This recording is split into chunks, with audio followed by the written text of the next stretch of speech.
Good. I want to make sure my mic is on. Okay. I think I'm on now. All right. Hey everyone, welcome. I'm excited to have Jane here to talk. You spoke at the Smart Kitchen Summit a couple years ago. Having responsibility for the test kitchen at one of the most iconic food brands is a big job. I grew up, how many people grew up eating Campbell soup? I think pretty much everyone. If you're not putting your hand up, you're lying. So that iconic red can is one that we all see, but it's largely stayed the same. Like when I go, and that's what I love about it. You go, you see the same kind of brand. It makes you feel comfortable. But you have this job of saying, hey, Campbell's, we're going to help you think about the future. What are some of the big trends you're helping Campbell's prepare for in your job every day? Well, one of the things that's really important is that we should understand where food is going, where the consumer is going, how are the appliances changing so that we're there when they do change. So we're constantly looking at stores, seeing what's in the store, we're talking to people, we're reading the websites and the newsletters. I do a lot of reading on the Spoon to see what's coming out. And smart, you guys should do it. And then thinking about it, because the consumer is so important to us, and the consumer developing something that they really need is what will really win. Because if you come out with something that they don't really need, or maybe they don't know how to use it, they'll get it like an Instant Pot, and then will it come out of the package? And it might come out of the package the first time, but then will it get used the second time? So for us, it's always grounded in the consumer, and do they really need it, and what are those insights? So it's interesting to see the whole guided cooking area, to see AI and how machines are going to start making a lot of our decisions, and are we ready for that? Yeah. And what does that really mean to us, Campbell's, who sells that iconic can and many, many other brands? But what does it mean for our businesses? And one of the things that I think we've talked about certainly is millennials. Yes. And as millennials come into the kitchen, I read both sides. I hear these articles that say millennials are not cooking, and then I do some research. Some of our research says that millennials actually do like to cook, but I think they're doing it different. They're very social. They're sharing it. They're discovering on social media. Talk a little bit about how millennials are different from previous generations with regards to their cooking habits. So the biggest thing is the passion of food. I have never, ever seen a generation that has such passion for food. And it doesn't stop at just the loving of eating food. It's the taking the pictures, it's the plating, it's the researching, it's throwing the parties and looking at every aspect of the party, from the table linens to what they're putting on their food and the plates. They have this passion. And other generations, previous generations, the boomers, they didn't have that passion. Food, sometimes to some of them, were a little bit more functional. But we do have to remember, and sometimes we sort of fall in the pit, that everyone is alike. And there's a huge span of millennials of what they like. So there are those that absolutely love to cook and spend hours and want to learn how to make the best pizza. And then those that have young families that don't have a lot of time, but organic ingredients are really important, and they need help in the kitchen, and so guided cooking is really good for them. And then there are those that just let me heat it and eat it. And if you can make it really easy for them, and it could be in the appliance that it's really easy, or it could be in just opening and pouring and eating, really easy. But it's understanding the consumer and sort of what their needs are. And it's going to be really interesting to watch the Gen Z.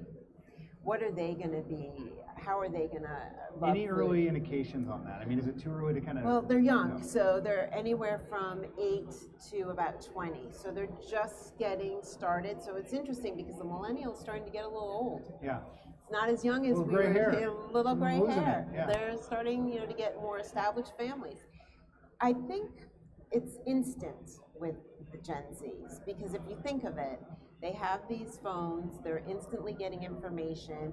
I think they're going to want things instantly, so those items like maybe the Instant Pot will be something that's really appealing to them. No one has time, everyone's doing many, many things, and you have a short amount of time to get dinner on the table. So it's going to be interesting to watch. You mentioned the Instant Pot. I mean, if you look at new categories or new products, there hasn't been a ton of like runaway hits in the kitchen from a kind of a completely new product perspective. That's one of them, and I think they tapped into a couple of things. One, they took an existing category that and reinvented it by adding some intelligence to it. They also did a great job tapping into and building social communities around that, and I think community is really important. So talk a little bit about the Instant Pot. I think you're doing a lot of work with that and thinking a lot about that. A lot. So we especially want to be where the trends are and have recipes and products that fit that area. And it's interesting because at the Houseware Show, maybe 5 years ago, Cuisinart launched a multi-cooker, and it had a pressure cooker, part of that. But it sort of sat there, and I had one for our test kitchen, and we really didn't do that much. I think what Instant Pot did was, it's the timing. They came out with something at the right price point. They talked about the pressure cooker. It's easy. It's really, you can cook frozen chicken in 12 minutes. When you're trying to get dinner on the table during the week, I mean, who would not like that? But I think what's interesting is, and the community is huge, though it's just firestorm of just conversation, and they didn't set up all of those pages on Facebook. People took it on their own to create those Facebook pages, and they're talking and they're sharing, and it is amazing to see that. It was like the #1 ingredient or product sold on Prime Day. It's one of the fastest growing housewares products. I mean, it's amazing to see like how quickly it's taken off, but I think it's the right price point. You can make easy things, you have versatility. So where a slow cooker, you can't maybe brown your meat, you can just throw it in. Here you can do different steps, you can create your own recipes. They have the technology that you can store your own, what they call scripts, so it's your own recipe. So they've really unlocked a lot. It's this idea of the digitization of the kitchen that's really intriguing. You talked about the scripts, and so being able to take what we do and might have been written on paper before and put that in digital format kind of opens up new possibilities. I think there's a company over there, Thermomix actually is one of those companies. You probably played with one of those. Not yet. Oh, you haven't? One. Oh, you got to go talk to them. So I have to talk to them.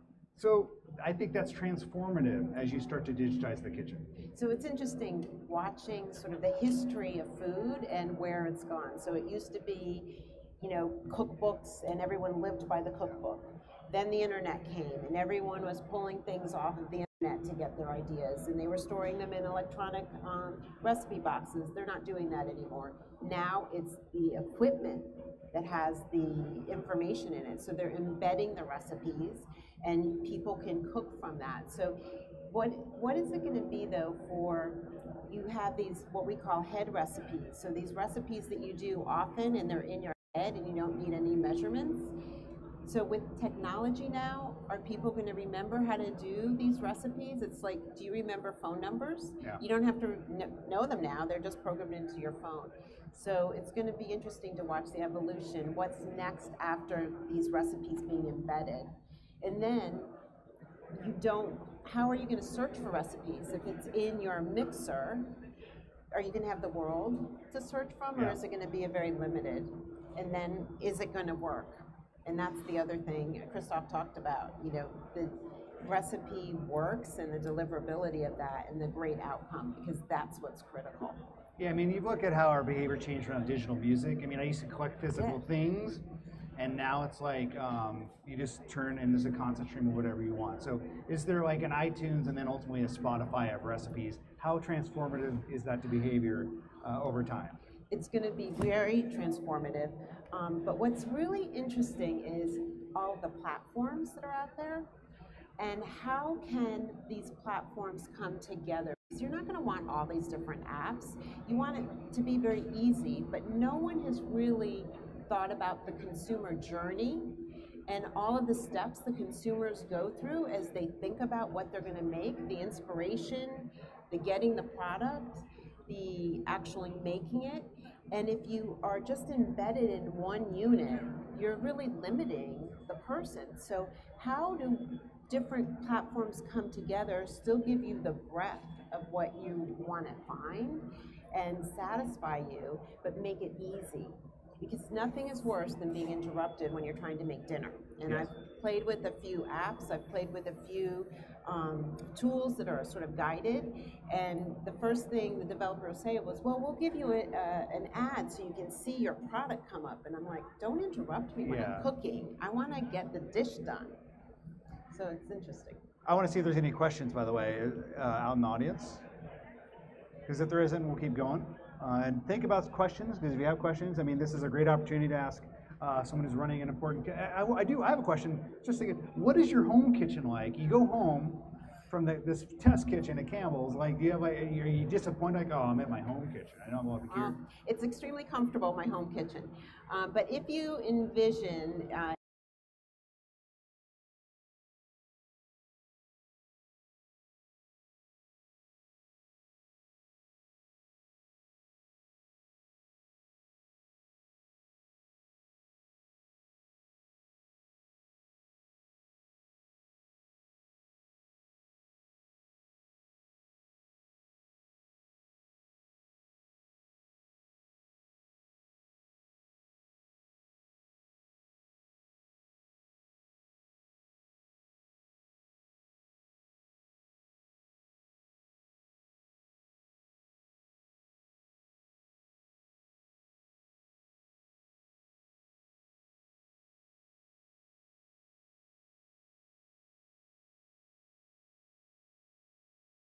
Consumer, they can stand right there and just really feel this person's life. And it helps us as we think about innovation, and then we're testing those new tools in those kitchens to understand, okay, do they really have the time? You know, does this really work? Is it as foolproof as they say it is? How can we help them? So it sounds like you're getting in there and cooking, but also you're watching consumers cook and trying out new methods and observing them to see how that. It all is, for us, it starts and ends with the consumer. So we are so grounded in that person and helping that person get meals on the table. And so we have a very thick skin, so we'll give them recipes and we'll say, here, cook them up, cook them here in our kitchen or in your home. Tell us, be brutally honest with us. If it doesn't work, we want to fix it. So we love to hear that feedback, and to me, even conversations when I'm talking to my friends, it always sort of ends up around food. And tell me about your latest, thing that you made. And I'm constantly learning, and being here at the Houseware Show is great because I'm getting to see what are those new appliances, and then think about how would the consumer use this. If you stand back and look at packaged food companies, there's been well documented, macro challenges that they're working with. All of them have kind of gone out and started their own venture funds and say, how do we prepare for the future? But at a micro level, like kind of working within the kitchen, are you thinking about these broader trends like, okay, the challenge to CPGs is people want fresher food. They want to know where their food's coming from. These are things that I think you also have to deal with. So talk about a little bit about thinking about these macro challenges and how you work with that. So as we think about what are the sort of recipes we want to develop with our products, or even what are the new products we should have, we constantly overlay what are those trends that we're seeing. So sustainability, what's important to the target that we're trying to reach. So for the younger consumer, they're very, very concerned about where their food is coming from. They're concerned about food waste. So we take all of that into account, and as we're creating content for our recipes, we're developing content to fit those needs. We're also helping them because we could develop a recipe faster sometimes than we can develop a product. So we'll test recipes and see, is the recipe appealing enough to a wide number of people? Maybe we'll develop a product to meet that need. So we're constantly thinking about what's happening out there, what's affecting the way they're cooking and how they're thinking about food, and then how can we help them. And truly, our department is really that advocate for that home cook, and that's really fun because we can really stand up for them in meetings and share our ideas because we're really out there to help that person that's buying our products. And I don't know if this is too far beyond what you're doing, because you're kind of out there at the creation level, but certainly a lot of food brands are thinking about having more direct relationships with consumers. So is this something you're thinking about? Yes, and it's a different team that's working on that, but where we help, because we're the test kitchen, we get to create all the content. So as they're talking about, all right, how do we go to them directly? What are we going to them with directly? Are we going to them with a product, or is it content? You know, can we help them prepare something in a new tool, and do we partner with a company that has a new tool? Because think of it this, all of these new appliances, people need to know how to use them, right? And how better to use them, but with recipes, and how even better to use them with recipes that use our products. So we can really help unleash that power. All right, any questions from the audience yet? Oh, we do have one, okay.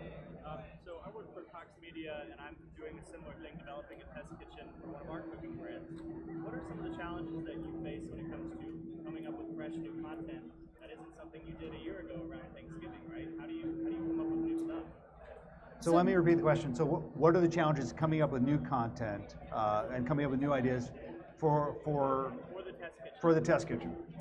So there's a couple ways that we handle it. Sometimes you don't need to have a brand new idea, because not everyone sees your idea the first time. And oftentimes you have to be a little repetitive in the idea itself, but you can show it differently. So you can re-photograph it, you can have it dress it up a little bit differently, or you can do a twist off of it, because really people don't want a huge change, and especially at the holidays. Think about this. When you go home, you sort of expect the certain dishes that your mom or your family has always made, and don't you get a little upset when you don't get those dishes? Yeah. So what we do is, and I think most people are familiar with our green bean casserole, we'll do twists on the green bean. But we also, to keep content fresh and to try different things, we're looking at what's the conversation in social media? What are people searching for? What are, you know, the things that they're talking about? And then we look at, do we have those recipes already, or should we be developing them? Is it a natural fit with our products? Sometimes it's not, sometimes it is. But then we'll look and fill sort of the white spaces for that. So similar to how you think of a product, we handle recipes that way. Other questions? Go ahead, sir. How does a brand with a cooking device approach you guys to a partnership utilizing your soups as a base for our recipes? So the question is, how does a brand with a product approach Campbell's to possibly work together? You can contact me. That was easy. I thought that would be the answer, but I thought it was Question? Do you have a question? Okay.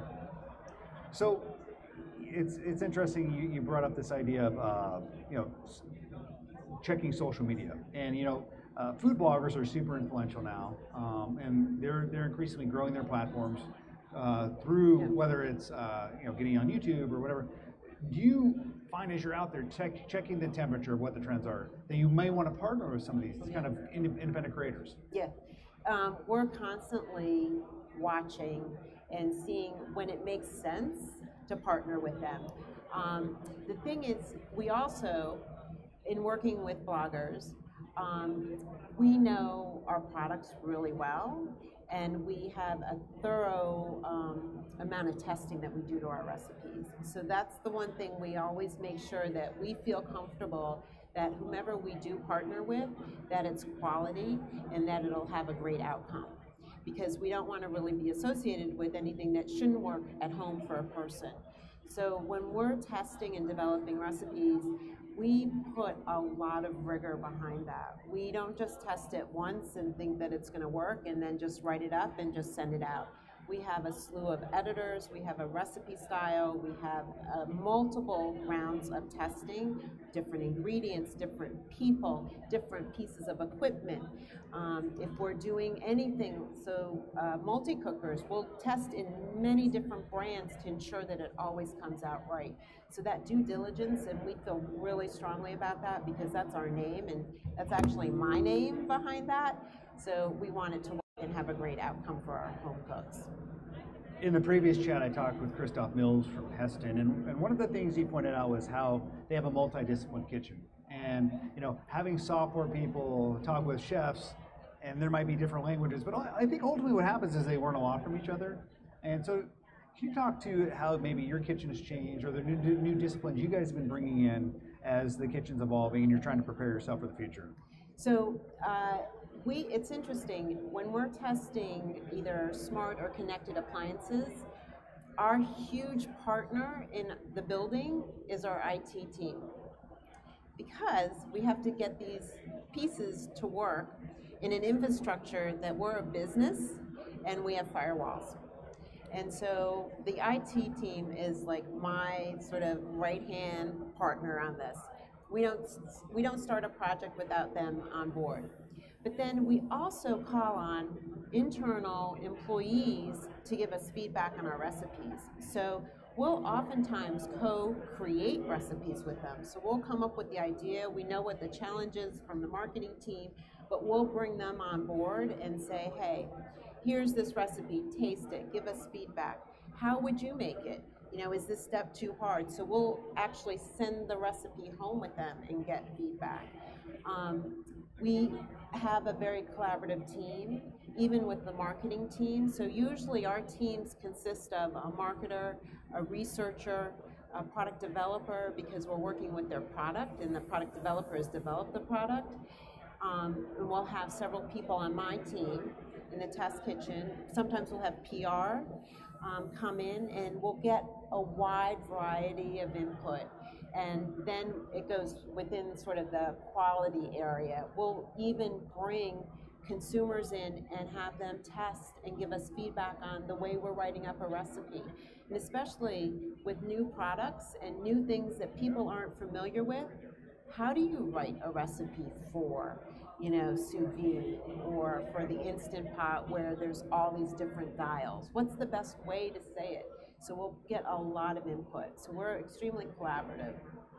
And then we also like to hear from our consumers. So we watch their reviews, and if we get something where there's a question, we go back and retest and re-edit just to make sure that it is as clear as possible.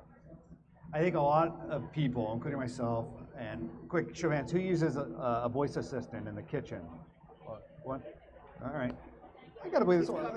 It's coming. Okay, it's on the list. When's your birthday? So, are you guys working on content that incorporate things like voice as a show me how, or thinking about the new multimodal type solutions like the Echo Show that has a synced up video and a voice? Are you trying to embrace these tools? Yes, we actually have a skill on Alexa, the Campbell's Kitchen skill. We were one of the first food companies to have a skill. It's interesting though, it doesn't work as well as I would like it to work. So it's really interesting as you use these tools and you actually are cooking when it's talking to you, and how fast it goes, and does it let you stop, and does it let you go back. Those are really important things. There was a test we were doing, and I had a series of the team watching me as I was cooking, and here I'm the director of the test kitchen, and I'm like running like a mad person because the assistant was talking too fast. And I was just like, where's the recipe already? And it had, I could see a visual, but I was like, I wanted a recipe because it was just going too fast. And every time I had to stop it, I had to go through this whole process of saying, Alexa, please open. Who has time for that? Yeah. So really, truly test the products out in real life. Get friends, family, whomever, have them walk through it because you'll learn a lot. It's like Siri when you look at what it wrote for you and it's not what you said. Exactly. All right, well, Jane, I want to thank you. We're out of time. Give everyone give Jane Fryman a big round of applause. Thank you. Thank you, guys.